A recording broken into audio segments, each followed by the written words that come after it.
Hello लोगोफोर, आरोबाव मोनसे गोदान बर' मिउजिक भिडिअ'नि आपडेट लानानै फैलायबाय। नोंथांमोना आंनि भिडिअ'खौ स्किप खालामालासिनो जोबजासिम नायलाङो, होमबासो मिथिगोन माबे चेनेलाव होदों।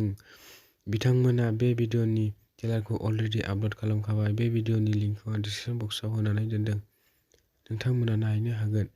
भिडिअ'खौ नायखांबायबा माबायदि मोनदों कमेन्ट खालाम, आरो बेफोरबायदि भिडिअ'खौ नायनो मोजां मोनोब्ला आंनि चेनेलखौबो साबस्क्राइब खालामना लानो हागोन, मानोना आं बेबायदिनो बर' फिल्म आरो बर' मिउजिक भिडिअ'नि सोमोन्दै निउस लानानै फैयो बे चेनेलाव।